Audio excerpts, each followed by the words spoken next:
Hello dear students, आज हम लोग इंग्लिश के सबसे important topic, most important topic verb पे चर्चा करेंगे। ठीक, वर्ब क्या है? वर्ब क्या है?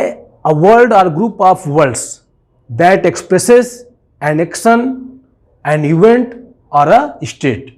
यानी कि एक शब्द या शब्दों का एक ऐसा समूह जो किसी एक्शन को, किसी इवेंट को या किसी स्टेट को एक्सप्रेस करे, उसी को हम बोलते हैं verb.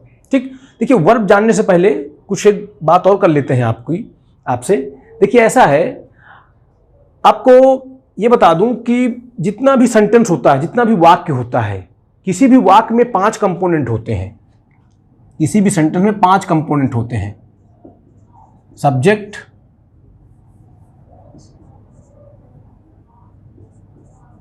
Verb, object, complement,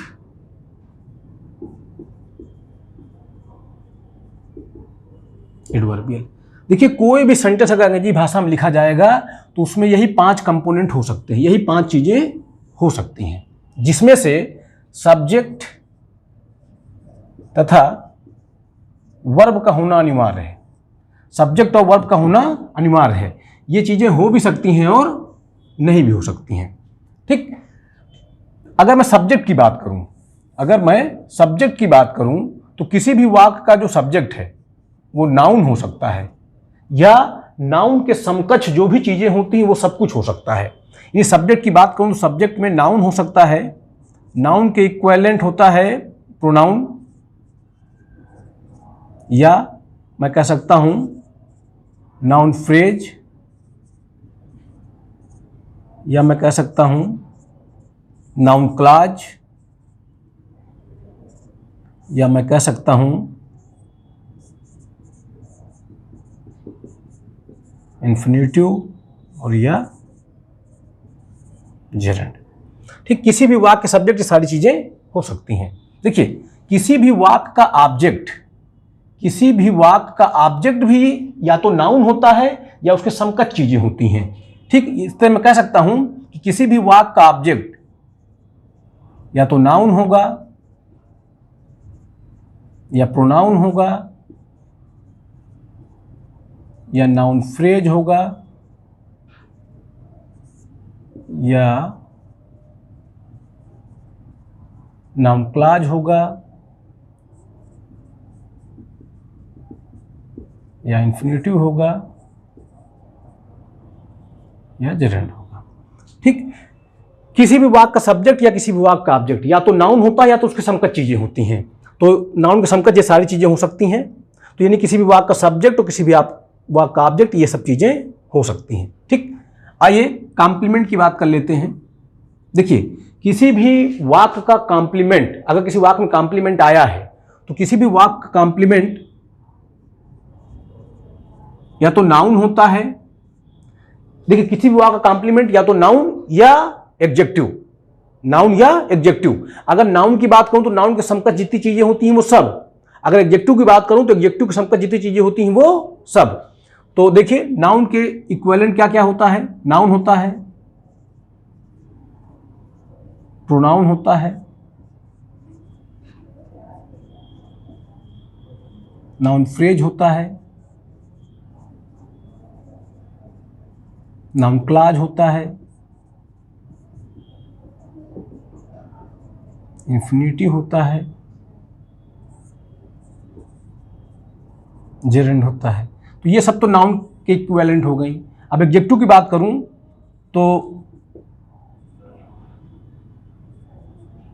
adjective हो सकता है, ठीक है,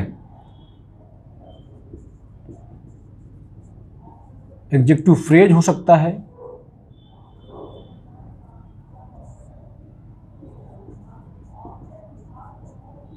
एडजेक्टिव क्लॉज हो सकता है,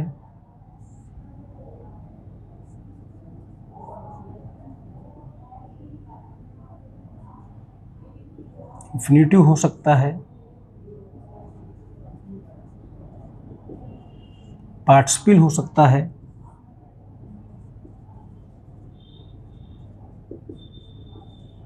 प्रीपोजिशन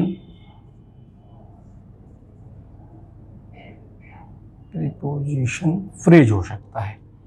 कहने का मतलब ये है किसी भी वाक्य का कॉम्प्लीमेंट ये सारी चीज़ें हो सकती हैं, या तो नाउन या उसके समकक्ष चीज़ें, या तो एडजेक्टिव या तो उसके समकक्ष। एडजेक्टिव के समकक्ष देखिए क्या होता है, एडजेक्टिव का समकक्ष होता है adjective phrase, adjective clause. Infinitive भी एडजेक्टिव कार्य करता है। ये दरअसल नॉन फाइनाइट वर्ब होते हैं। देखिए अगर वर्ब की बात करूं तो वर्ब दो प्रकार का होता है, फाइनाइट और नॉन फाइनाइट। फाइनाइट वर्ब हैं, वर्ब की तरह फंक्शन करेंगे, और नॉन फाइनाइट वर्ब हैं लेकिन वर्ब का कार्य नहीं करते हैं, वो काम करते हैं नाउन का, एडजेक्टिव का या तो एडवर्ब का। तो ये नॉन फाइनाइट वर्ब है, चर्चा होगी आपसे। पार्टिसिपल ये भी नॉन फाइनाइट वर्ब होते हैं। प्रीपोजिशन फ्रेज, ठीक है, जब कोई नाउन या कोई प्रोनाउन के पहले कोई प्रीपोजिशन आता है तो बनाता है प्रीपोजिशन फ्रेज। ठीक, देखिए एडवर्बियल क्या है। एडवर्बियल क्या है, एडवर्बियल देखिए क्या क्या हो सकते हैं। एडवर्बियल में अगर मैं बात करूं तो एडवर्बियल किसी भी वाक्य का एडवर्ब होगा या एडवर्ब फ्रेज होगा या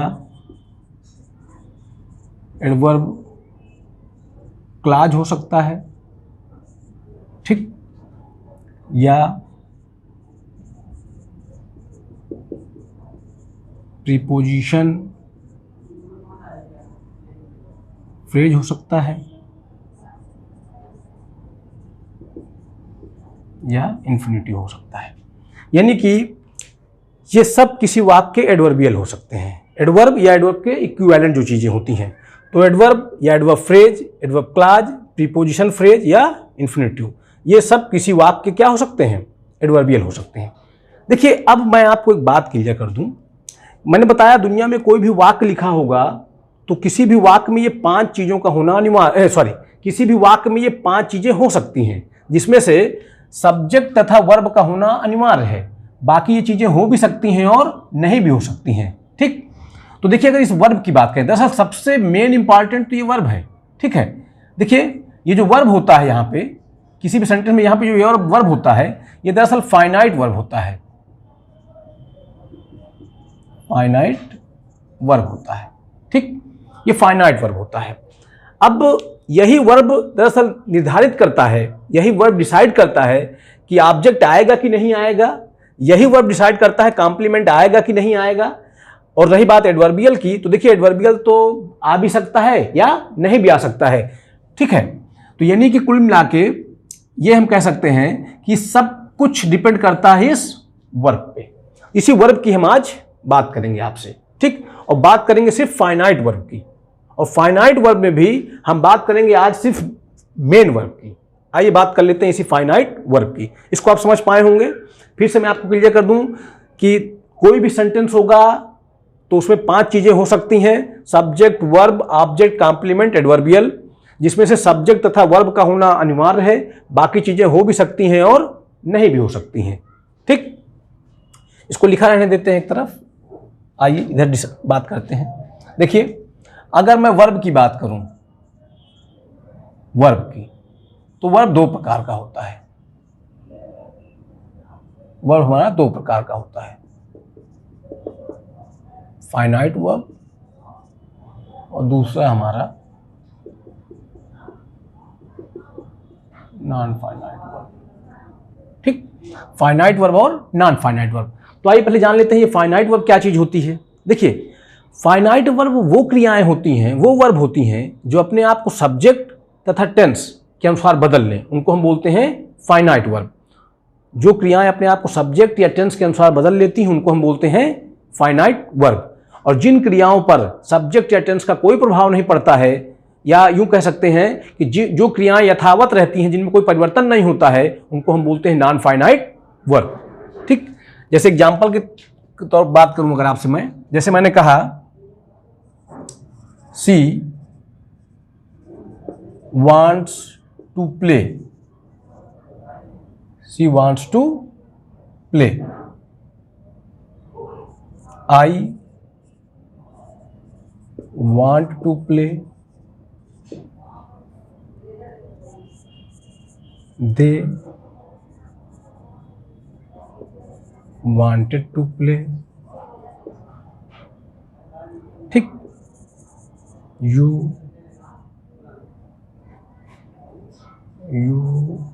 will, या इस तक कह दूं you want to play। देखिए ये मैंने 4 सेंटेंस लिखे हैं, इसमें अगर आप देखिए तो लिखा है she wants to play, I want to play, they wanted to play, you want to play। अब देखिए ये want जो है किसके अनुसार आया, सी के अनुसार। सब्जेक्ट हमारा सिंगुलर नंबर का है तो हमने वर्ब का 5th फॉर्म लगाया, या यूँ कह सकते हैं अगर सब्जेक्ट सिंगुलर नंबर का होता तो वर्ब सिंगुलर नंबर में आता है, ठीक। यानी सी के अनुसार हमारा क्या आ गया, वांट्स आ गया। आई के अनुसार क्या हो गया, वांट हो गया। टेंस बदल गया, पास्ट टेंस हो गया तो क्या हो गया, वांटेड हो गया। यू था, यू के अनुसार क्या आ गया, वांट आ गया। कहने का सेंस ये है कि ये जो वांट है ये हर बार सब्जेक्ट के अनुसार या टेंस के अनुसार अपने आप को बदल ले रहा है। तो जो क्रियाएं सब्जेक्ट या टेंस के अनुसार अपने आप को बदल लेती हैं वही क्रियाएं कहलाती हैं फाइनाइट वर्ब। और देखिए टू प्ले वर्ब ये भी है मगर इसमें कोई परिवर्तन नहीं हो रहा है, चाहे सब्जेक्ट बदले चाहे टेंस बदले, इस पर कोई प्रभाव नहीं पड़ रहा है। तो जिन क्रियाओं पर सब्जेक्ट या टेंस का कोई प्रभाव नहीं पड़ता है वो हमारी कहलाती हैं नॉन फाइनाइट वर्ब, ठीक है। फिर से मैं क्लियर कर दूं एक बार, वर्ब 2 प्रकार का होता है, फाइनाइट और नॉन फाइनाइट। वो क्रियाएं जो अपने आप को सब्जेक्ट या टेंस के अनुसार बदल लेती हैं उनको हम बोलते हैं फाइनाइट वर्ब, और जिन क्रियाओं पर सब्जेक्ट या टेंस का कोई प्रभाव नहीं पड़ता है उनको हम बोलते हैं नॉन फाइनाइट वर्ब। आज चर्चा करूंगा आपसे मैं फाइनाइट वर्ब की। देखिए फाइनाइट वर्ब 2 प्रकार का होता है, फाइनाइट वर्ब 2 प्रकार का होता है, मेन वर्ब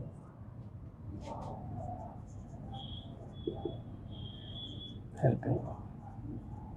फाइनाइट वर्ब 2 प्रकार का होता है, मेन वर्ब और हेल्पिंग वर्ब। अगर मैं मेन वर्ब की बात करूं तो मेन वर्ब 3 प्रकार की होती हैं, ट्रांजिटिव वर्ब,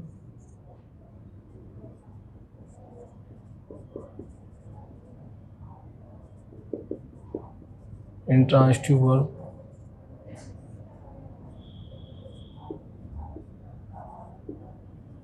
लिंकिंग वर्ब, ठीक। फाइनाइट वर्ब 2 प्रकार की होती हैं, मेन वर्ब और हेल्पिंग वर्ब। अगर मेन वर्ब की बात करें तो मेन वर्ब 3 प्रकार की होती हैं, ट्रांजिटिव वर्ब, इंट्रांजिटिव वर्ब और लिंकिंग वर्ब। तो आज हम इन्हीं की बात करने वाले हैं, मेन वर्ब की। हेल्पिंग वर्ब की बात आज आपसे नहीं हो पाएगी। चलिए बात कर लेते हैं सबसे पहले ट्रांजिटिव और इंट्रांजिटिव की। ट्रांजिटिव वर्ब और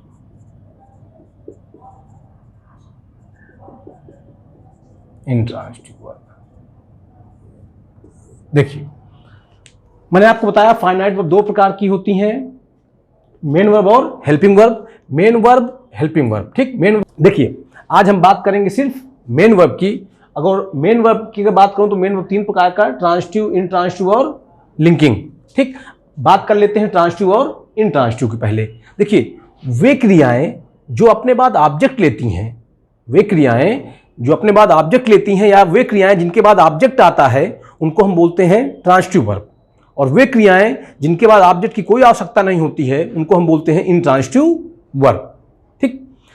अब ऑब्जेक्ट की बात की जाए तो मैंने आपको पहले ही बताया कि किसी भी वाक्य का ऑब्जेक्ट ये सारी चीजें हो सकती हैं, नाउन या उसके समकक्ष चीजें। तो किसी भी वाक्य का ऑब्जेक्ट ये सारी चीजें हो सकती हैं, ठीक।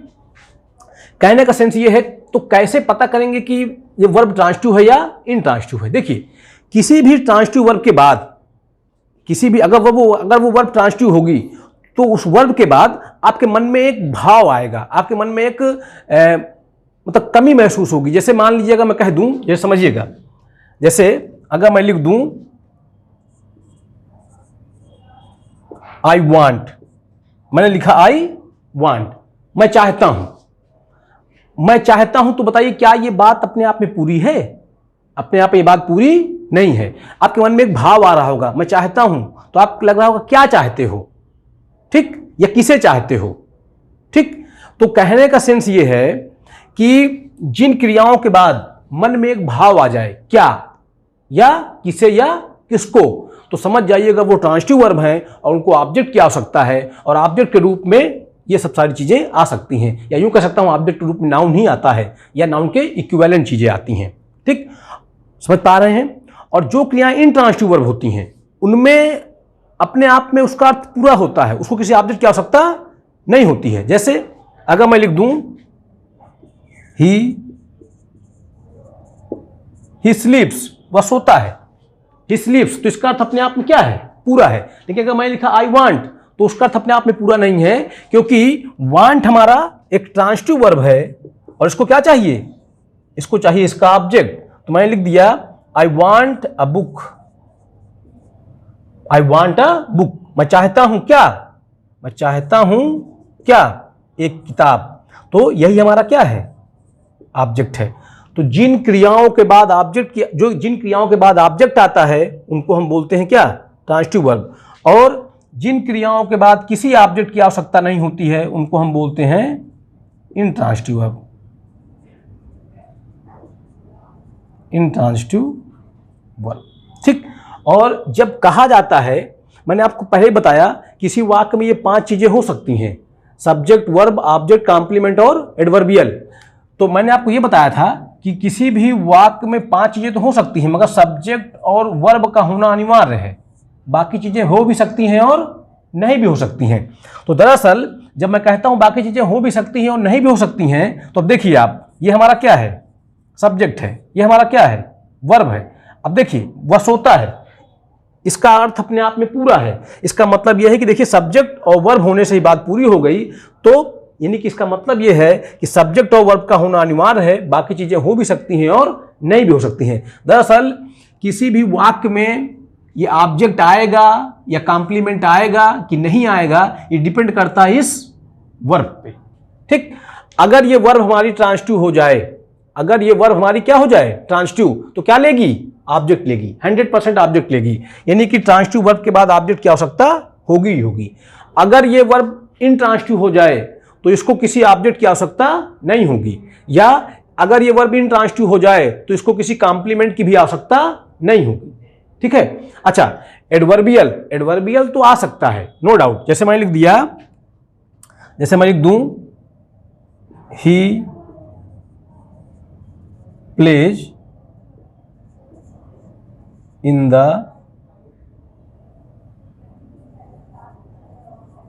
फील्ड, देखिए ही हमारा सब्जेक्ट, प्लेज हमारा वर्ब, ठीक, और जो इन द फील्ड है ये हमारा एडवर्बियल, ठीक। तो एडवर्बियल आ भी सकता है, नहीं भी आ सकता है। अगर मैं ये इन द फील्ड ना भी लिखूं, अगर मैं लिख दूं ऐसे, देखिए ही प्लेज, तब भी इसका अर्थ अपने आप में पूरा है, वह खेलता है, तो इसका मतलब ये हमारा इंट्रांजिटिव तरह फंक्शन कर रहा है, यहाँ पे इंट्रांजिटिव तरह फंक्शन कर रहा है, इसका अर्थ अपने आप में इतने में पूरा था। ये जो इन द फील्ड आया ये हमारा प्रीपोजिशन फ्रेज है, काम कर रहा है किसका, एडवर्ब का, बता रहा है किसके बारे में, प्ले के बारे में, ठीक।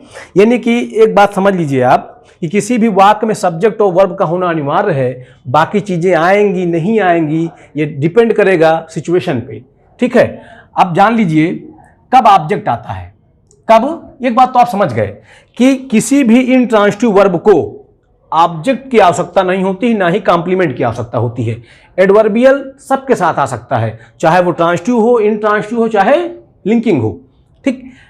तो ऑब्जेक्ट कब आएगा इस पे बात कर लेते हैं आपसे, हो चुकी दरअसल। देखिए यानी कि अगर ये हमारी वर्ब इंट्रांजिटिव होगी, अगर ये वर्ब हमारी इंट्रांजिटिव हो जाए तो इसको ऑब्जेक्ट भी नहीं चाहिए, कॉम्प्लीमेंट भी नहीं चाहिए, एडवर्बियल आ भी सकता है और नहीं भी आ सकता है। लेकिन एक बात क्लियर है कि अगर ये वर्ब हमारी इंट्रांजिटिव होगी तो ऑब्जेक्ट या कॉम्प्लीमेंट किसी कीमत पे आ सकता नहीं है, ठीक है।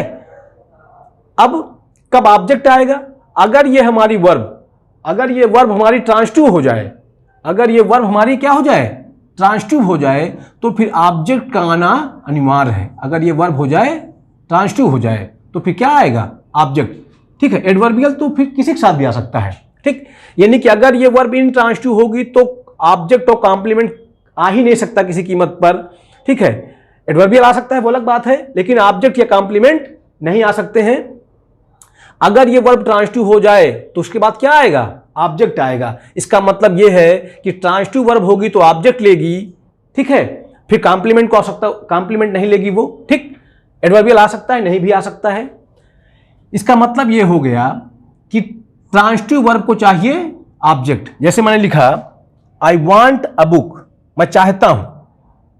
अच्छा देखिए, ट्रांसिटिव वर्ब को मैंने आपको बताया कैसे पहचानेंगे। किसी भी ट्रांसिटिव वर्ब के बाद एक अधूरापन लगेगा, आपको लगेगा कि ये बात पूरी नहीं है। जैसे मैंने कहा आई वांट, मैं चाहता हूं, अब आपको लगेगा कि मैं चाहता हूं तो क्या, ठीक। तो मैंने कहा आई वांट अ बुक, मैं चाहता हूं एक किताब, तो ये जो अ बुक है यही हमारा ऑब्जेक्ट है, ठीक। इसका मतलब ये ट्रांसिटिव वर्ब थी, इसको चाहिए था क्या? ऑब्जेक्ट। ऑब्जेक्ट आ गया, ये बात पूरी हो गई, ठीक। समझ पा रहे हैं? इसका मतलब यह है कि ट्रांसिटिव अपने बात क्या लेती है? ऑब्जेक्ट। इन ट्रांसिटिव वर्ब को किसी भी ऑब्जेक्ट या किसी भी कॉम्प्लीमेंट की आवश्यकता नहीं होती है, ठीक है। एडवर्बियल सभी के साथ आ सकता है, आ भी सकता है और नहीं भी आ सकता है, ठीक है। समझ पाए होंगे। अच्छा, अगर मैं ऑब्जेक्ट की बात करूं तो ये आप जानते हैं ऑब्जेक्ट रूप में सारी चीजें आ सकती हैं, ठीक है। अच्छा, ऑब्जेक्ट दो तरह का होता है। ऑब्जेक्ट अंग्रेजी भाषा में दो तरह का होता है, एक डायरेक्ट ऑब्जेक्ट और एक इनडायरेक्ट ऑब्जेक्ट। एक डायरेक्ट ऑब्जेक्ट और एक इनडायरेक्ट ऑब्जेक्ट। वाक्य की मुख्य क्रिया में, या यूं कह सकता हूं कि ट्रांसिटिव वर्ब में जब आप प्रश्न करें क्या, ट्रांसिटिव वर्ब में जब आप प्रश्न करें क्या, तो उसके बाद जो उत्तर मिलेगा, जो आंसर मिलेगा, वही हमारा होता है डायरेक्ट ऑब्जेक्ट, ठीक है। और ट्रांसिटिव वर्ब में जब हम प्रश्न करते हैं किसे या किसको, ट्रांसिटिव वर्ब में जब हम क्वेश्चन करते हैं किसे या किसको, तो जो आंसर मिलेगा वो हमारा होगा क्या? Indirect object. जैसे अगर मैं लिख दूं, जैसे ऐसे यहां पर लिख देता हूं,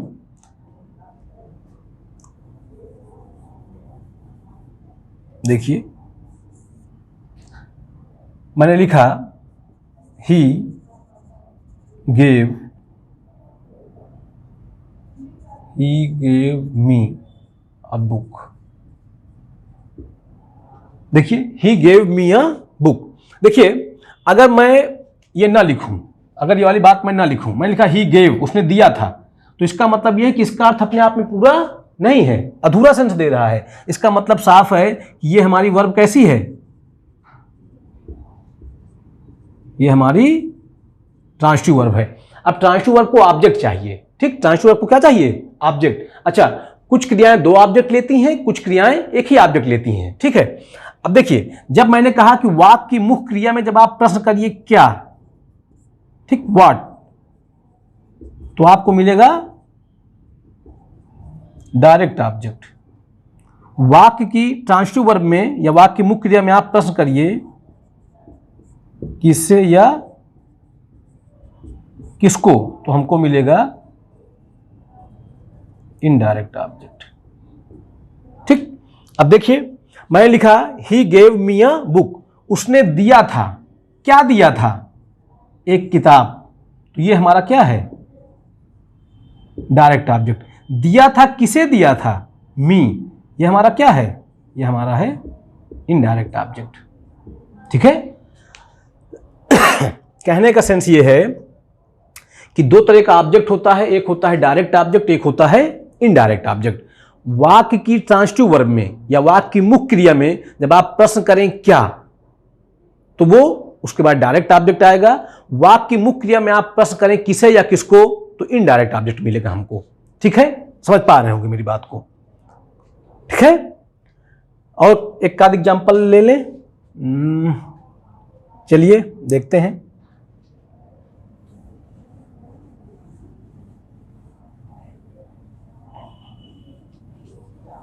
देखिए, समझ पाए होंगे आप। कहने का सेंस ये है कि ऑब्जेक्ट दो तरह का, डायरेक्ट ऑब्जेक्ट और इनडायरेक्ट ऑब्जेक्ट। वाक्य की मुख्य क्रिया में जब आप प्रश्न करेंगे क्या, या ट्रांसिटिव वर्ब में आप जब प्रश्न करेंगे क्या, तो आपको जवाब मिलेगा डायरेक्ट ऑब्जेक्ट। ट्रांसिटिव वर्ब में जब आप प्रश्न करेंगे किसे या किसको, तो जवाब मिलेगा आपको इनडायरेक्ट ऑब्जेक्ट, ठीक है। चलिए, यानी कि एक बात और क्लियर हो गई कि अगर ये वर्ब ट्रांसिटिव होगी तो इसको क्या चाहिए? ऑब्जेक्ट चाहिए।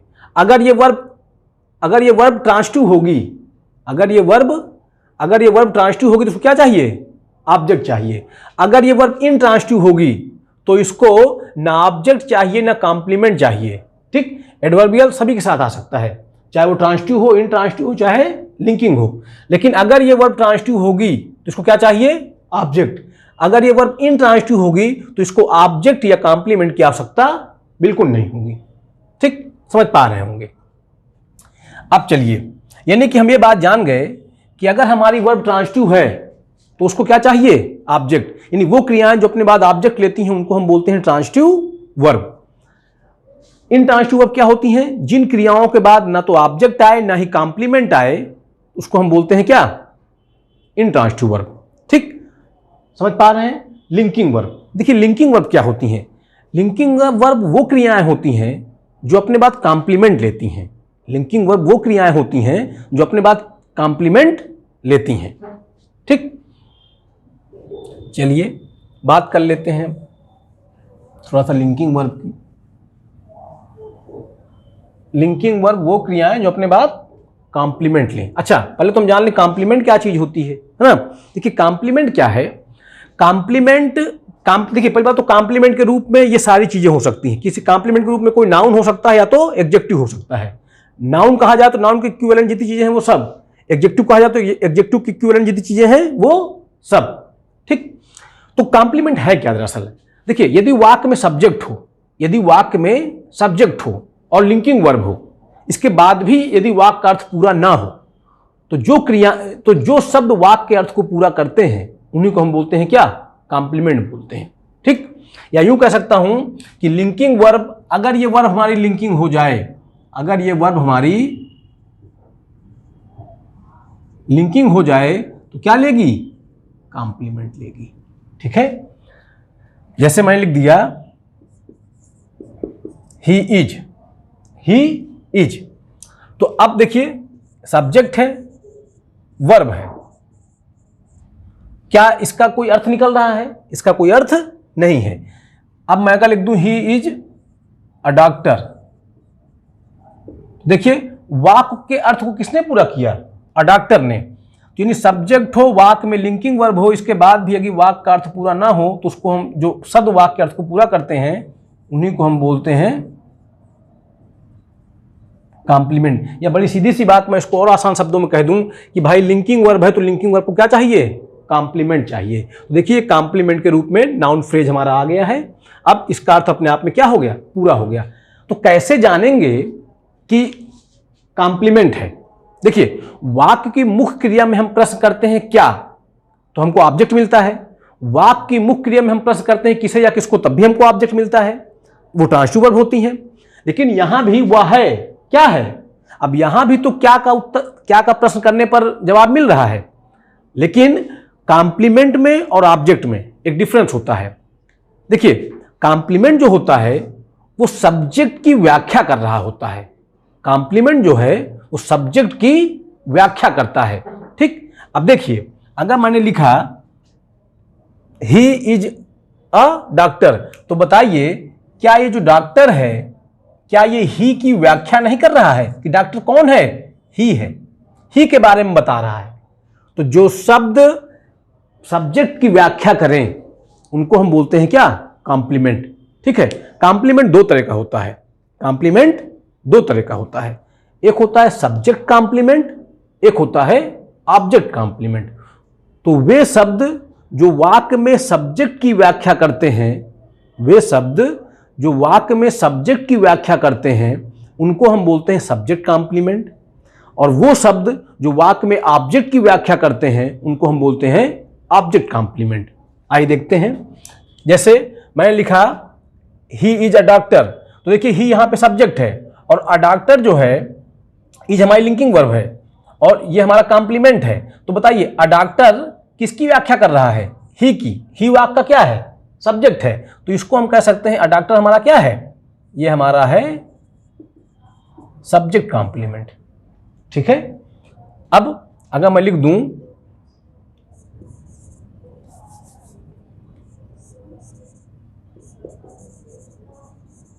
The teacher made him monitor, the teacher made him monitor. एक सेंटेंस मैं ऐसे लिख दूं,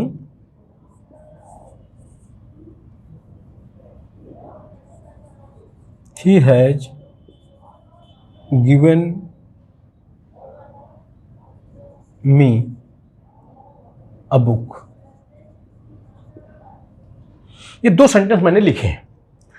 तो द टीचर के बारे में बात कर रहा है, तो ये हमारा क्या सब्जेक्ट, मेड हमारा वर्ब, कैसा वर्ब है अभी बात करेंगे इस पे। ही के बारे में बात कर रहा है, ही हमारा क्या सब्जेक्ट, हैज गिवन ये हमारी हेल्पिंग वर्ब, ये हमारी मेन वर्ब, तो ये हमारा पूरा पूरा वर्ब है, ठीक है। और बाकी क्या है बात करेंगे आपसे। देखिए थोड़ा सा, अगर मैं आपसे ये कहूं द टीचर मेड, अध्यापक ने बनाया था, बनाया था क्या बनाया था, बनाया था क्या बनाया था, तो मॉनिटर, ठीक है। बनाया था किसे बनाया था, हिम को, ठीक है। अभी मैंने आपको कहा कि वर्ब में जब हम प्रश्न करें क्या, तो हमको मिलता है डायरेक्ट ऑब्जेक्ट। वर्ब में जब हम प्रश्न करें किसे या किसको, तो हमको मिलता है इनडायरेक्ट ऑब्जेक्ट, ठीक। तो इसका मतलब यह है कि the teacher made him monitor, तो बनाया क्या बनाया, मॉनिटर, इसका मतलब direct object. Teacher made him, बनाया किसे बनाया, हिम को बनाया, तो ये हमारा क्या इनडायरेक्ट ऑब्जेक्ट होना चाहिए था, ठीक है। लेकिन एक चीज ध्यान रखिएगा, वाक्य की मुख्य क्रिया में क्या प्रश्न करने पर ऑब्जेक्ट तो मिलता है, वाक्य की मुख्य क्रिया में क्या प्रश्न करने पर कॉम्प्लीमेंट भी मिलता है। ऑब्जेक्ट और कॉम्प्लीमेंट में अंतर होता है। जो ऑब्जेक्ट होता है वो वर्ब की बात का जवाब दे रहा होता है, जो ऑब्जेक्ट होता है वो वर्ब का आंसर दे रहा होता है सिर्फ, ठीक है। लेकिन जो कॉम्प्लीमेंट होता है वो वर्ब की बात का जवाब तो देता ही है क्या, लेकिन साथ ही साथ कॉम्प्लीमेंट की एक विशेषता और भी है, कॉम्प्लीमेंट व्याख्या करता है या तो सब्जेक्ट की या तो ऑब्जेक्ट की, ठीक समझ पा रहे हैं। लेकिन ऑब्जेक्ट कभी किसी की व्याख्या करता नहीं है। जैसे मैंने लिखा था ही इज अ डॉक्टर, तो यहां पे अ डॉक्टर जो है ये हमारी ही की व्याख्या कर रहा है, तो इसका मतलब कि ये हम प्रश्न तो कर रहे हैं क्या, लेकिन इसका ये बिल्कुल मतलब नहीं कि ये ऑब्जेक्ट हो गया। देखिए ऑब्जेक्ट इस वजह से नहीं है क्योंकि ये जो डॉक्टर है किसकी व्याख्या कर रहा है, ही की। तो ध्यान रखिएगा, इज हमारा लिंकिंग वर्ब है, अ डॉक्टर हमारा कॉम्प्लीमेंट है, और कॉम्प्लीमेंट सदैव व्याख्या करता है या तो सब्जेक्ट की या तो ऑब्जेक्ट की। समझ पा रहे होंगे, ठीक। अच्छा, जब कॉम्प्लीमेंट दो तरह का मैंने आपको बताया, सब्जेक्ट कॉम्प्लीमेंट, ऑब्जेक्ट कॉम्प्लीमेंट। जो वाक्य में सब्जेक्ट की व्याख्या करे तो सब्जेक्ट कॉम्प्लीमेंट, जो वाक्य में ऑब्जेक्ट की व्याख्या करे तो ऑब्जेक्ट कॉम्प्लीमेंट। अब देखिए ये जो है डॉक्टर जो है ही की व्याख्या कर रहा है, तो ये हमारा सब्जेक्ट कॉम्प्लीमेंट। अब यहां पे आइए देखते हैं, the teacher made him monitor, अध्यापक ने बनाया था, क्या बनाया था, मॉनिटर, किसे बनाया था, उसको। तो देखिए क्या ये जो मॉनिटर है ये क्या हिम की व्याख्या नहीं कर रहा था कि मॉनिटर किसको बनाया गया था, हिम को, ठीक। इसका मतलब ये है कि ये हमारा डायरेक्ट ऑब्जेक्ट नहीं है बल्कि ये हमारा कॉम्प्लीमेंट है, और हिम आपका ऑब्जेक्ट है और ये ऑब्जेक्ट की व्याख्या कर रहा है, तो इसको हम कह सकते हैं ऑब्जेक्ट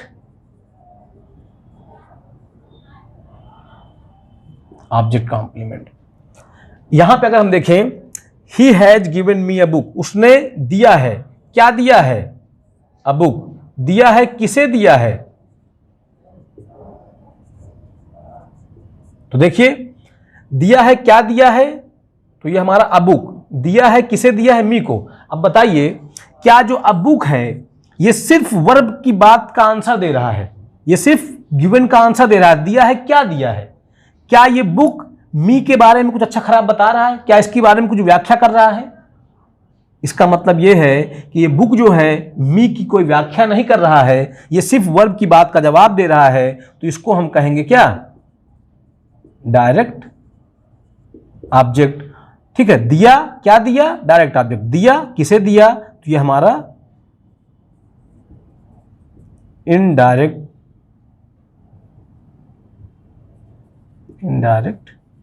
ऑब्जेक्ट। कहने का सेंस ये है, ऑब्जेक्ट किसी की व्याख्या करता नहीं है, ऑब्जेक्ट सिर्फ वर्ब की बात का आंसर दे रहा होता है। लेकिन जो कॉम्प्लीमेंट होता है, कॉम्प्लीमेंट व्याख्या करता है या तो सब्जेक्ट की या तो ऑब्जेक्ट की। कॉम्प्लीमेंट दो तरह का होता है, सब्जेक्ट कॉम्प्लीमेंट और ऑब्जेक्ट कॉम्प्लीमेंट। जो शब्द, जो कॉम्प्लीमेंट वाक्य में सब्जेक्ट की व्याख्या करे उसको हम बोलते हैं सब्जेक्ट कॉम्प्लीमेंट। जो कॉम्प्लीमेंट वाक्य में ऑब्जेक्ट की व्याख्या करे उसको हम बोलते हैं object complement.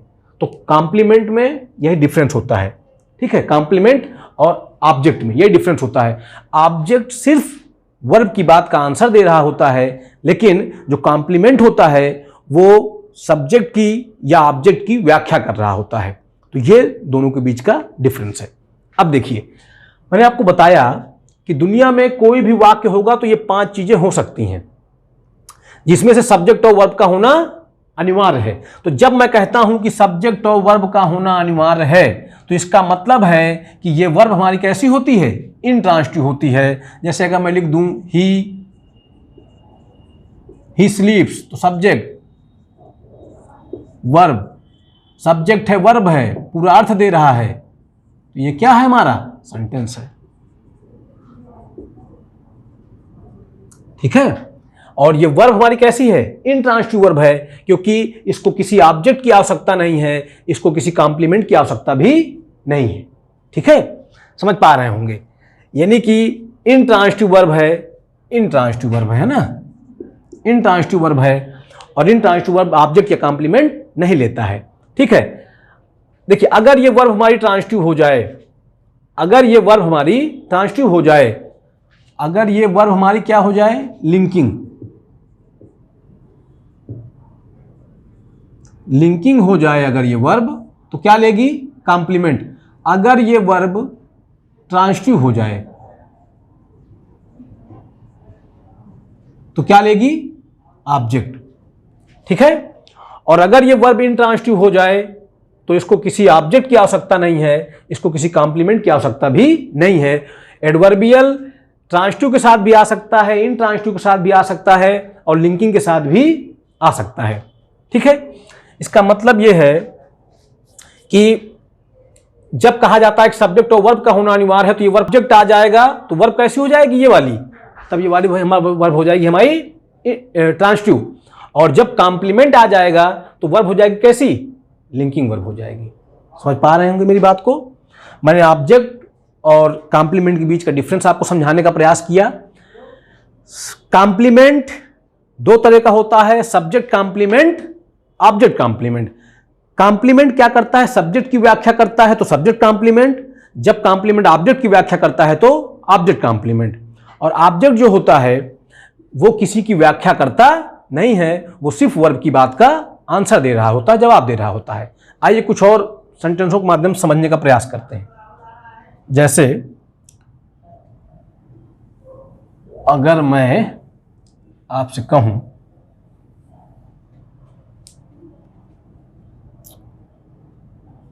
We elected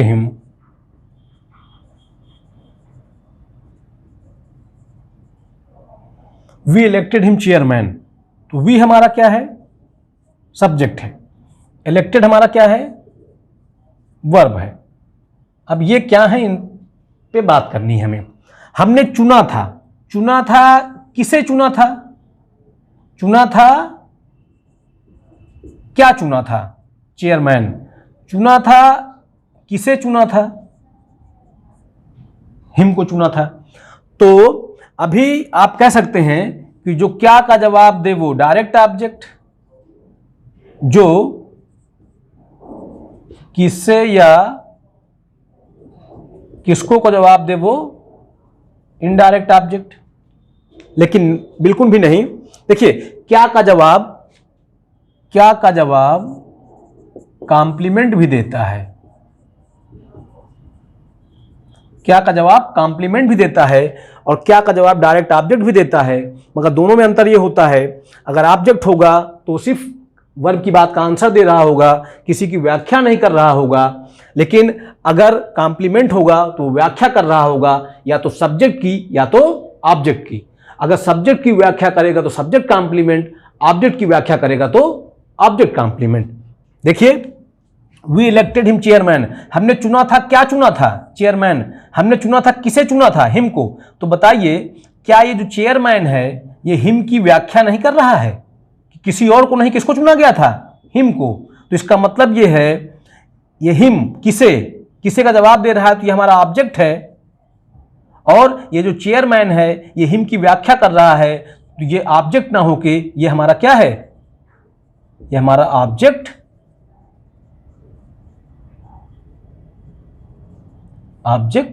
complement है। तो समझ पाए होंगे। अब जैसे एक सेंटेंस और लिखा जाए, देखिए इसको आप समझ पाए होंगे, ठीक है। आइए कुछ अगले एग्जांपल से बात और कुछ एग्जांपल से देख लेते हैं। जैसे मैंने लिखा, the teacher gave me a pen। The teacher gave me a pen. The teacher हमारा क्या है? सब्जेक्ट है। गेव हमारा वर्ब है। ये क्या है? इन पे आई बात करते हैं। अध्यापक ने दिया था, क्या दिया था? अ पेन। दिया था, किसे दिया था? मुझे। तो देखिए, अब ये हमको तय करना है कि ये हमारा कॉम्प्लीमेंट है कि ऑब्जेक्ट है। क्या का जवाब दे रहा है? क्या का जवाब कॉम्प्लीमेंट भी देता है, ऑब्जेक्ट भी देता है, ठीक है। तो अब देखिए, क्या ये अपेन जो है टीचर की या मी की कोई व्याख्या कर रहा है? इनके बारे में कुछ बता रहा है? बिल्कुल कुछ नहीं बता रहा है। इसलिए हम कहेंगे टीचर ने दिया था, क्या दिया था? Direct object. दिया था, किसे दिया था? Indirect object. मैंने बताया दो तरह का ऑब्जेक्ट होता है, डायरेक्ट ऑब्जेक्ट और इनडायरेक्ट ऑब्जेक्ट। वाक्य की मुख्य क्रिया में आप प्रश्न करिए क्या, तो डायरेक्ट ऑब्जेक्ट। वाक्य की मुख्य क्रिया में प्रश्न करिए किसे या किसको, तो इनडायरेक्ट ऑब्जेक्ट, ठीक है। लेकिन ध्यान रखिएगा, अगर किसी वाक्य में एक ही ऑब्जेक्ट आ जाए, हर बार दो ऑब्जेक्ट नहीं आता है, अगर किसी वाक्य में सिर्फ एक ऑब्जेक्ट हो तो उसको हम डायरेक्ट ऑब्जेक्ट कहते हैं, फिर वहां पे इनडायरेक्ट वाली कोई बात नहीं होती है, ठीक है। जैसे मैंने लिखा, कहां लिखा जाए, इधर लिख दिया जाए।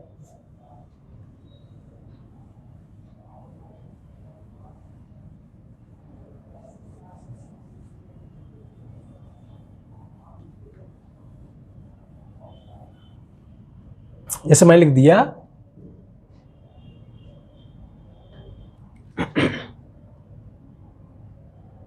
सी लाइक्स मी, ठीक है। सी, या इसको मैं ऐसे कह दूं, हाँ ठीक है, सी likes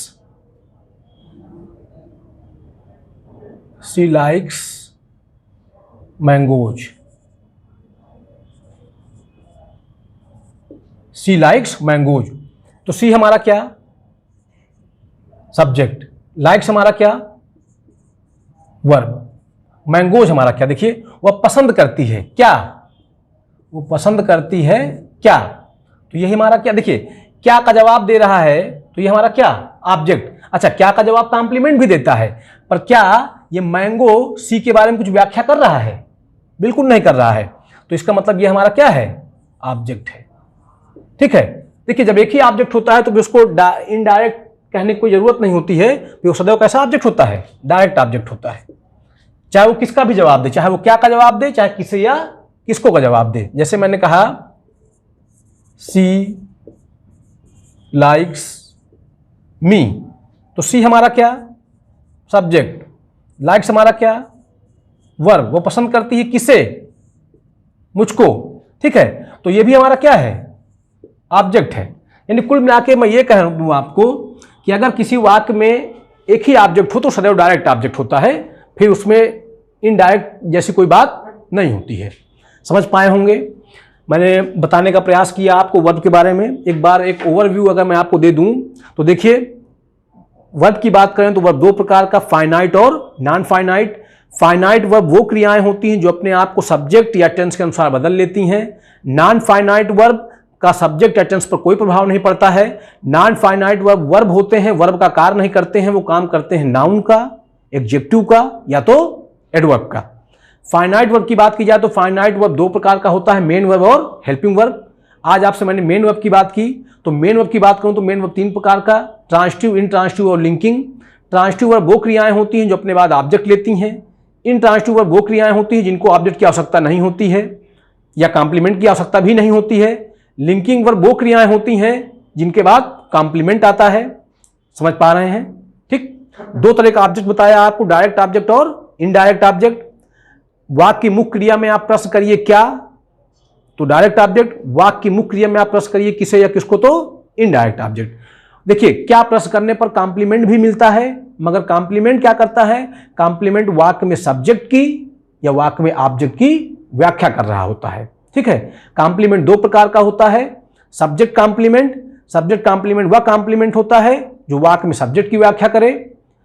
object complement, object complement वह कॉम्प्लीमेंट होता है जो वाक्य में ऑब्जेक्ट की व्याख्या करे। ठीक, किसी वाक्य के कॉम्प्लीमेंट के रूप में ये सारी चीजें आ सकती हैं, ये सब। ठीक, तो आज के लिए इतना ही, बहुत बहुत धन्यवाद।